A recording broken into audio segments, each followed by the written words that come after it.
Hey there, welcome to another biker-friendly list. Today I'm bringing you 4 things to know about motorcycle chain maintenance. Before we start, don't forget to hit the like, subscribe, and notification buttons. With that said, let's dive right in. Many motorcycles these days are running fairly maintenance-free options for putting the power to the back wheel, such as shaft drive or belt drive.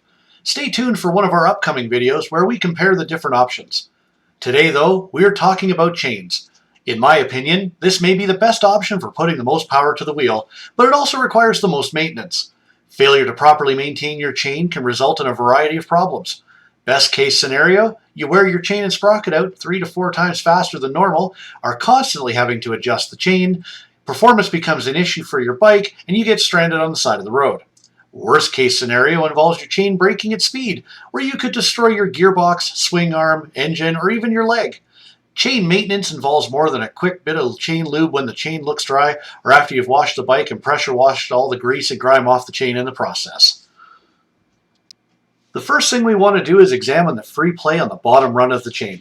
For street bikes, the slack should be between 30 to 40 millimeters. That's between 1.2 and 1.6 inches for all you non-metric types out there. Dirt bikes should be between 35 to 50 millimeters or 1.4 to 2 inches. These numbers are not written in stone and could vary depending on your source of information. Ultimately, consult your owner's manual or a repair manual for specifics to your bike. Check for tight spots in the chain by rotating the rear wheel. This will be easiest if you can get the rear wheel off the ground versus moving the bike back and forth. If the chain will not rotate freely, you may be due for a new chain. Inspect the rear sprocket for wear. Make sure the apexes of the teeth are not rounded off or curved. If the sprocket is worn, it's probably time to replace the sprocket and chain. Finally, check for rust spots on your chain. They are an indication of insufficient lubrication. The next thing on our list is cleaning your chain. Your chain should be cleaned before each lubrication, as the combination of road grime, dust, and chain lube makes a grinding paste that can severely reduce chain life. If you're unable to clean every time, aim to clean the chain no more than every 1,200 to 1,600 kilometers or 750 to 1,000 miles.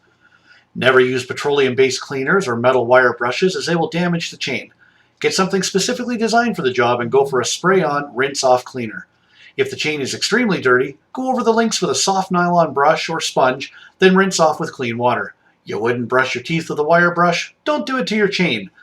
Avoid using high-pressure jets or pressure washers.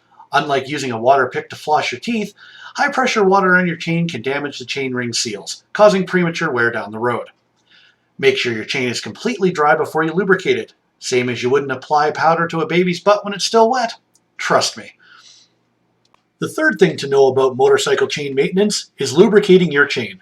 There are 2 main types of lubricating products for your motorcycle chain: grease or oil-based and dry or wax-based lubricants. Each has its own general pros and cons, which of course can vary based on the manufacturer and as technology improves the formulas. Grease or oil-based lubricants typically have the advantage of better chain coverage and are better at repelling water and protecting against corrosion. The 2 biggest cons are the oil tends to get thrown pretty far once the chain starts moving, creating a mess everywhere, and in drier areas it attracts more dust and dirt, creating that dreaded grinding paste. It is often said that the pros and cons are switched once you go to a dry or wax-based lubricant. No stickiness, no flinging off the chain, no mess everywhere, no grinding paste, but less coverage and less corrosion protection. Again, this is changing as technology improves and better products are coming out. Lubricate the chain after riding, not before.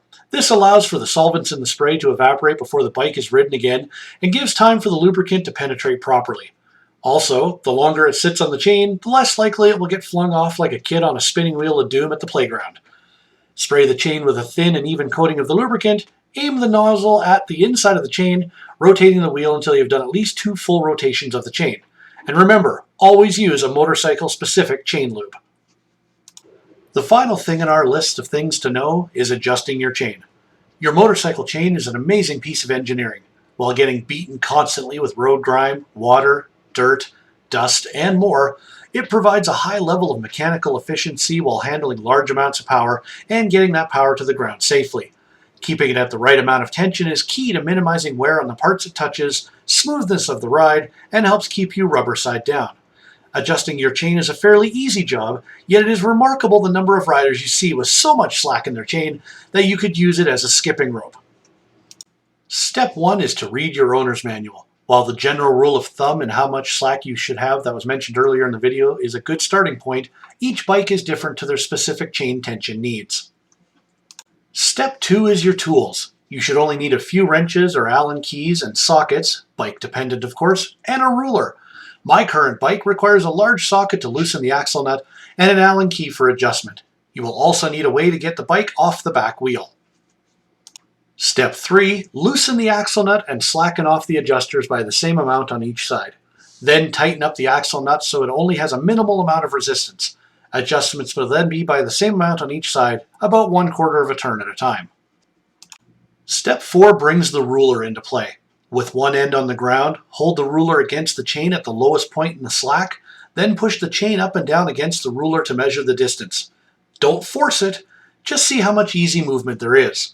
Adjust the chain until you're happy with the tension. Remember that having the chain too tense or tight can be just as bad as being too loose. Step 5 comes after you are at the correct amount of slack in the chain. You need to check the alignment of the wheel. Do not rely on the markers or indicators on your swing arm. They are not always the most accurate. Better would be to measure from the center of the axle to a fixed point on the swing arm. If both sides measure the same, your tires should be aligned correctly. Finally, step 6. Give the tire a good smack from the back to ensure the adjusters are properly located. Smack the tire like you should smack the like button for this video.